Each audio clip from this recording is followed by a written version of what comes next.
Hello hi ನಮಸ್ಕಾರ ಎಲ್ರಿಗೂ. ಇವತ್ತು ಮೊಸರನ್ನ ಮಾಡೋಣ ಅಂತ ರೆಸ್ಟೋರೆಂಟಲ್ಲಿ, ಹೋಟ್ಲುಗಳಲ್ಲಿ, ದೊಡ್ಡ ದೊಡ್ಡ ಫಂಕ್ಷನ್ಗಳಲ್ಲಿ, ಚೌಟ್ರಿಗಳಲ್ಲಿ ಮಾಡ್ತಾರಲ್ಲ, ಆ ಥರ ಮೊಸರನ್ನ ಮಾಡೋಣ ಅಂತ ಅಂದ್ಬಿಟ್ಟೆ.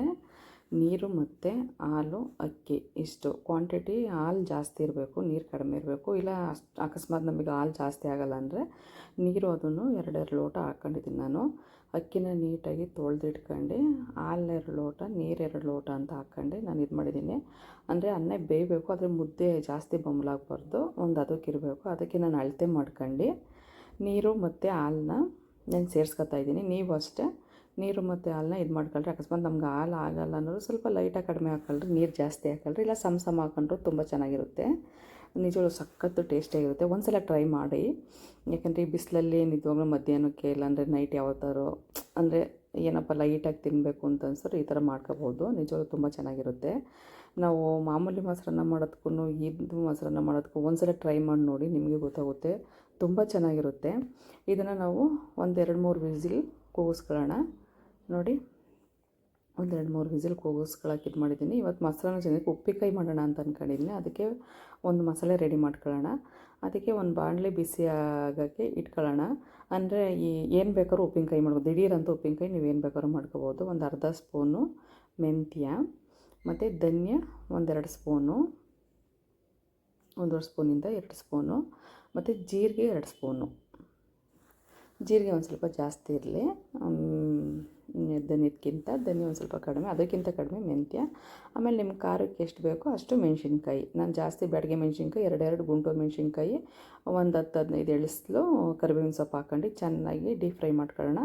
ಅಷ್ಟೊತ್ತಿಗೆ ಮಾವಿನಕಾಯಿ ಎಲ್ಲ ಹಚ್ಚಿಟ್ಕೊಂಡು ನೀಟಾಗಿ ಚಿಕ್ಕ ಚಿಕ್ಕ ಕಟ್ ಮಾಡ್ಕೊಳ್ಳೋಣ. ಮಾವಿನಕಾಯಿ ಬದಲಿಗೆ ನೀವು ಎನಿ ಒಂದು ತರಕಾರಿ ಯಾವುದಾದ್ರೂ ಸರಿ, ಕ್ಯಾರೆಟು ಇವೆಲ್ಲ ನೀವು ಮಿಕ್ಸ್ ತರಕಾರಿಲಾದರೂ ಮಾಡ್ಕೋಬೋದು, ಬರೀ ಎಳ್ಳಿಕಾಯಿಲಾದರೂ ಮಾಡ್ಕೋಬೋದು, ಹೆಂಗಾದ್ರೂ ಮಾಡ್ಕೋಬೋದು. ಆದರೆ ಬೇಯಿಸಿ ಮಾಡೋದ್ರಿಂದ ಅವಾಗಲೇ ಏನು ಒಂದು 2 ದಿನ 3 ದಿನ ಇಟ್ಕೊಂಡು ತಿನ್ಬೋದು ಅಷ್ಟೇ. ಈ ಥರ ಎಣ್ಣೆಲೇ ನೀವು ಮಾಡೋದ್ರಿಂದ ತಿಂಗಳನ್ಗಟ್ಟಲೆ ಇಟ್ಕೊಂಡ್ರು ಏನಾಗಲ್ಲ, ತುಂಬ ಚೆನ್ನಾಗಿರುತ್ತೆ. ಅದಕ್ಕೆ ನಾನು ಇವಾಗ ಮೊಸರನ್ನ ಮಾಡ್ತಾಯಿದ್ದೀನಲ್ಲ ಅಂತ ಅಂದ್ಬಿಟ್ಟು ಅದನ್ನು ಮಾಡ್ತಾಯಿದ್ದೀನಿ. ಫಸ್ಟು ಎಣ್ಣೆಗೆ ನಾನು ಹಸಿಮೆಣ್ಸಿನ್ಕಾಯಿ 1-2 ಹಚ್ಕೊಂಡಿದ್ದೀನಿ ಅಷ್ಟೇ, ಮತ್ತು ಇದು ಮಾವಿನಕಾಯಿನ ಸಣ್ಣಗೆ ಹಚ್ಕೊಂಡು ಫ್ರೈ ಮಾಡ್ಕೊತೀನಿ. ಅಷ್ಟೊತ್ತಿಗೆ ನಾವು ಹುರಿದಿಟ್ಕೊಂಡಿದ್ದೀವಲ್ಲ ಮಸಾಲೆ ಪೌಡ್ರ್ ಮಾಡ್ಕೊಂಬರೋಣ. ಜಾಸ್ತಿ ಅಷ್ಟೆಲ್ಲ ನುಣ್ಣಗಾಗಬೇಕು ಅಂತೇನಿಲ್ಲ, ಸ್ವಲ್ಪ ಲೈಟಾಗಿ ತರ್ತರಿ ಇದ್ರೂ ಸಾಕು, ಇಲ್ಲ ನುಣ್ಣಗಿದ್ರೂ ಸಾಕು. ಒಂದು ಸ್ವಲ್ಪ ಜಾಸ್ತಿನೇ ಪುಡಿ ಮಾಡ್ತಾಯಿದ್ದೀನಿ, ಬೇಕಲ್ಲ ಅಂತ ಅಂದ್ಬಿಟ್ಟು ಯಾವಾಗ ಬೇಕಾದ್ರೂ ಮಿಕ್ಸ್ ಮಾಡ್ಕೋಬೋದು. ನೋಡಿ, ನಾನು ಸ್ವಲ್ಪ ಆಗಲಿ, ಇಲ್ಲ ಬೇಕು ಅಂದವ್ರಿಗೆ ನೀವು ಇಷ್ಟಕ್ಕೆ ಹಾಕೊಳ್ಳಿ. ಮನೇಲಿ ವಯಸ್ಸಾದವ್ರು ಅವರೇ, ಒಂದು ಸ್ವಲ್ಪ ಕಡಿಯೋಕ್ಕಾಗಲ್ಲ ಅಂತಂದರೆ ಇನ್ನೊಂದು ಸ್ವಲ್ಪ ಲೈಟಾಗಿ ಅದು ಫ್ರೈ ಆಗಲಿ. ಅದಕ್ಕೆ ನಾನು ಇನ್ನೊಂದು ಸ್ವಲ್ಪ ಫ್ರೈ ಆಗಲಿ ಅಂತ ಇದು ಮಾಡಿದ್ದೀನಿ. ನೋಡಿ, ಇದು ಇವಾಗ ಫ್ರೈ ಆಗೈತೆ. ಅದಕ್ಕೆ ಒಂದು ಅರ್ಧ ಸ್ಪೂನಷ್ಟು ಅರಿಶಿಣ ಪೌಡ್ರ್ ಹಾಕ್ತಾಯಿದ್ದೀನಿ. ಆಮೇಲೆ ಉಪ್ಪು, ನಿಮ್ಗೆ ಎಷ್ಟು ರುಚಿಗೆ ಉಪ್ಪು ಬೇಕು ಅನಿಸುತ್ತೋ ನೀವು ಅಷ್ಟು ಹಾಕೋಬೋದು. ಕೆಲವೊಂದು ಸ್ವಲ್ಪ ಉಪ್ಪು ಜಾಸ್ತಿ ಇದ್ರೇ ಒಳ್ಳೆಯದು ಅಂತ ಅನ್ಕೊತೀನಿ. ನಿಮ್ಮ ಇದು ನೋಡ್ಕೊಂಡು ನೀವು ರುಚಿಗೆ ಎಷ್ಟು ಬೇಕಷ್ಟು ಸೇರಿಸ್ಕೊಳ್ರಿ. ಇದು ಹಿಂಗಾದ್ಮೇಲೆ ಇಷ್ಟು ಸಾಕು. ಇವಾಗ ಪೌಡ್ರ್ ಹಾಕೋಣ. ನಾವೇನು ಮಸಾಲೆ ರೆಡಿ ಮಾಡ್ಕೊಂಡಿದ್ದೀವಲ್ಲ, ಆ ಪೌಡ್ರನ್ನ ನಿಮ್ಗೆ ಎಷ್ಟು ಖಾರಕ್ಕೆ ಬೇಕು ನೀವು ಅಷ್ಟು ಹಾಕೋದು. ಯಾಕೆಂದರೆ ಖಾರಕ್ಕೆ ನಾವೇನು ಯೂಸ್ ಮಾಡಿಲ್ಲ, ಅದಕ್ಕೋಸ್ಕರ ಇದೇ ಖಾರ ಆಗಿರೋದ್ರಿಂದ ನಿಮ್ಗೆ ಎಷ್ಟು ಬೇಕೋ ಅಷ್ಟು ಯೂಸ್ ಮಾಡ್ಕೋಬೋದು. ನಿಮಗೆ ಖಾರ ಎಷ್ಟು ಕ್ವಾಂಟಿಟಿಲಿ ಬೇಕು, ಎಷ್ಟು ನಿಮ್ಗೆ ಬೇಕು ಅಂತಂದ್ಬಿಟ್ಟು ಒಂದು ಅಳತೆಲಿ ನೀವು ಮಾಡ್ಕೊಳ್ರೆ. ಇದು ನಾನು ಒಂದು 2-3 ದಿನಕ್ಕೆ ಖಾಲಿ ಮಾಡಿಬಿಡ್ತಾರೆ. ಯಾಕೆಂದರೆ ಮಕ್ಳಿಗೆ ತುಂಬ ಇಷ್ಟ ಅಲ್ವ, ಮಾವಿನಕಾಯಿ ಸೀಸನ್ ಬೇರೆ, ಮಾವಿನಕಾಯಿ ಅಂದರೆ ಇಷ್ಟ ಅಂತಂದ್ಬಿಟ್ಟು. ಅಷ್ಟು ನಾವು ಅನ್ನಕ್ಕೆ ಏನು ಹಾಕಬೇಕು ಅಂತ ರೆಡಿ ಮಾಡ್ಕೊಳ್ಳೋಣ. ಕಾಯಿ ಅರ್ಧ ಹೋಳು, ಶುಂಠಿ, ಮೊಸರು ಇವು 3 ಮಿಕ್ಸ್ ಮಾಡ್ಕೊಂಡು ನಾವು ರುಬ್ಕೊಳ್ಳೋಣ. ಅಷ್ಟೊತ್ತಿಗೆ ಅನ್ನ ಹಾಕೊಂಡಿದ್ದೀನಿ ನಾನು. ಅಂದರೆ ಬಿಸಿ ಅನ್ನಕ್ಕೆ ಮೊಸರು ಹಾಕಿದ್ರೆ ಚೆನ್ನಾಗಿರಲ್ಲ ಅಂದ್ಬಿಟ್ಟು ಅನ್ನ ಹಾಕಿದ್ದೀನಿ. ಅಷ್ಟೊತ್ತಿಗೆ ಈ 3 ಗ್ರೈಂಡ್ರ್ ಮಾಡ್ಕೊಂಬರೋಣ. ನುಣ್ಣು ಗ್ರೈಂಡ್ ಮಾಡಬೇಕು. ಮೊಸರು, ಶುಂಠಿ ಮತ್ತು ಕಾಯಿ ಅಷ್ಟೇ. ನೋಡಿ, ತುಂಬ ಸ್ಮೆಲ್ ಮಾತ್ರ ಎಷ್ಟು ಚೆನ್ನಾಗಿ ಬರ್ತಿತ್ತು ಅಂದರೆ ಅಷ್ಟು ಚೆನ್ನಾಗಿ ಬರ್ತಿತ್ತು. ನೋಡಿ, ಈ ಥರ ಹಾಕ್ಕೊಳ್ಳೋಣ. ಈ ಥರ ಹಾಕೊಂಡು ನೀಟಾಗಿ ಮಿಕ್ಸ್ ಮಾಡ್ಕೊಳ್ಳೋಣ. ಅದರಲ್ಲಿ ಅಕಸ್ಮಾತ್ ಒಂದು ಸ್ವಲ್ಪ ಗಟ್ಟಿ ಆಯಿತು ಅಂತಂದರೆ ಆ ಜಾರನ್ನೇ ತೊಳೆದಿದ್ದ ನೀರನ್ನ ಒಂದು ಸ್ವಲ್ಪ ಲೈಟ್ ಆದಾಗ ಹಾಕೊಳ್ರೆ. ಆಮೇಲೆ ನಾನು ಇದಕ್ಕೆ ಫ್ರೆಶ್ ಕ್ರೀಮು ಉಪಯೋಗಿಸ್ತಾಯಿದ್ದೀನಿ, ಮೇಯ್ನ್ ಅದು. ನೋಡಿ, ಇವಾಗ ಆ ಸೆಂಟ್ರಲ್ಲಿ ಒಂದು ಸ್ವಲ್ಪ ಒಗ್ಗರಣೆ ಹಾಕ್ಬಿಡೋಣ. ಒಗ್ಗರಣೆ ಇವಾಗಲೇ ಯಾಕೆ ಹಾಕೋತೀನಿ ಅಂದರೆ ಒಂದು ಸ್ವಲ್ಪ ಆರಬೇಕು, ಅದು ಬಿಸಿ ಹಾಕೋದ್ರೆ ಚೆನ್ನಾಗಿರಲ್ಲ ಅಂದ್ಬಿಟ್ಟು.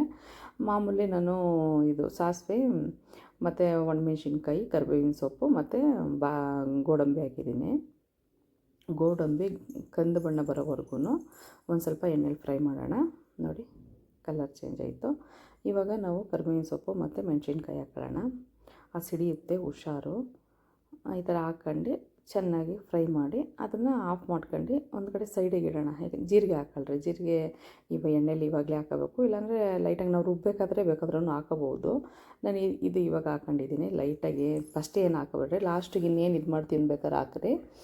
ಇವಾಗ ಸ್ಟವ್ ಆಫ್ ಮಾಡ್ಕೊಂಡು ಅದು ಸೈಡ್ಗೆ ಇಡೋಣ. ಅಷ್ಟೊಂದು ಕಾರ್ಕೊಂಡಿರ್ತೈತೆ ಅದು. ನಾವೇನಿದು ರುಬ್ಬಿದ್ವಲ್ಲ ಅದನ್ನು ಎಷ್ಟು ಅದಕ್ಕೆ ಬೇಕೋ ನೀವು ಅಷ್ಟೊಂದು ಮಿಕ್ಸ್ ಮಾಡ್ಕೊಳ್ರಿ. ಮೇನ್ ಇಂಗ್ರೀಡಿಯೆಂಟ್ಸ್ ಇದರಲ್ಲಿ ಫ್ರೆಶ್ ಕ್ರೀಮ್ ಇರುತ್ತೆ. ಫ್ರೆಶ್ ಕ್ರೀಮ್ ಇಷ್ಟ ಆಗಲ್ಲ ನಮಗೆ, ನಿಜವಾಗ್ಲೂ ಅದು ಬೇಡ ಅಂತಂದವರು ನೀವು ಇನ್ನೊಂದು 2 ಕಪ್ಪು ಮೊಸರನ್ನೇ ಹಾಕೋಬೋದು, ಗಟ್ಟಿ ಮೊಸರನ್ನ. ನಾನು ಅದಕ್ಕೆ ಕೊತ್ತಂಬರಿನೂ ಹಾಕ್ಕೊಂಡು ಆ್ಯಡ್ ಮಾಡ್ತಾಯಿದ್ದೀನಿ. ಅಕಸ್ಮಾತ್ ಫ್ರೆಶ್ ಕ್ರೀಮ್ ನಮ್ಗೆ ಇಷ್ಟ ಆಗಲ್ಲ, ನಮ್ಮನೇಲಿ ಯಾರೂ ತಿನ್ನಲ್ಲ ಅಂತ ಅಂದವ್ರು ಮಾತ್ರ ನೀವು ಅದನ್ನು ಹಾಕಲ್ರಿ. ಇಲ್ಲ ಇದನ್ನೇ ಫುಲ್ ಎಲ್ಲ ನಾವು ಹಾಕೊತೀವಿ ಅಂತಂದವರು ನೀವು ಹಾಕೋಬೋದು. ರುಬ್ಬಕ್ಕೆ ಮಾತ್ರ ಮೊಸರು ಹಾಕ್ಕೊಂಡು ತಿರ್ಗಿ ಮತ್ತೆ ಜಾಸ್ತಿನಾದ್ರು ಮೊಸರು ಹಾಕ್ಕೊಳ್ರಿ. ಕ್ರೀಮ್ ಆದ್ರೂ ಫ್ರೆಶ್ ಕ್ರೀಮ್ ಆದ್ರೂ ಹಾಕ್ಕೊಳ್ರಿ. ನಿಜವಾಗ್ಲೂ ತುಂಬ ಚೆನ್ನಾಗಿರುತ್ತೆ. ಇದಕ್ಕೆ ಹಣ್ಣು ಇದ್ದರೆ ಚೆನ್ನಾಗಿರ್ತದೆ, ದಾಳಿಂಬೆ ಹಣ್ಣು. ಹಣ್ಣು ಸದ್ಯಕ್ಕೆ ಇರಲಿಲ್ಲ, ಅದಕ್ಕೋಸ್ಕರ ನಾನು ಇರೋದ್ರಲ್ಲೇ ಮನೇಲಿ ಇವತ್ತು ಲೈಟಾಗಿ ಅದನ್ನೇ ಮಾಡಿದ್ದೀನಿ ಟಿಫನ್ಗೆ ಅಂತಂದ್ಬಿಟ್ಟು. ಆ ಉಪ್ಪಿನಕಾಯಿ ಮೊಸರನ್ನಕ್ಕೆ ಮಾತ್ರ ಎಷ್ಟು ಚೆನ್ನಾಗಿತ್ತು ಅಂತಂದರೆ ಸಖತ್ತಾಗಿತ್ತು. ಹಣ್ಣಿರಲಿಲ್ಲ, ಹಣ್ಣಿದ್ರೆ ಹಣ್ಣು ಹಾಕ್ಕೊಳ್ರಿ, ದ್ರಾಕ್ಷಿ ಹಾಕ್ಕೊಳ್ರಿ, ಆಮೇಲೆ ದಾಳಿಂಬೆ ಹಣ್ಣು ಹಾಕೋಬೋದು, ಡ್ರೈ ಫ್ರೂಟ್ಸ್ ಹಾಕೋಬೋದು. ಎಲ್ಲ ಥರನೂ ಹಾಕ್ಬಿಟ್ಟು ಮಾಡಿದ್ರೆ ಇದು ಲೈಟಾಗಿ ಏನು ಜಾಸ್ತಿ ನಾನು ಅದಕ್ಕೆ ಆ್ಯಡ್ ಮಾಡಿಲ್ಲ, ಏನಿಲ್ಲ. ಆಮೇಲೆ ಕ್ಯಾರೆಟ್ ಹಾಕ್ತಾರೆ, ನನಗೇನು ಹಾಕಿಲ್ಲ, ಬರೀ ಇದನ್ನೇ ನಾನು ಹಾಕಿರೋದು. ನಿಜವಾಗ್ಲೂ ತುಂಬ ಚೆನ್ನಾಗಿತ್ತು. ನೀವೊಂದ್ಸಲ ಟ್ರೈ ಮಾಡಿ.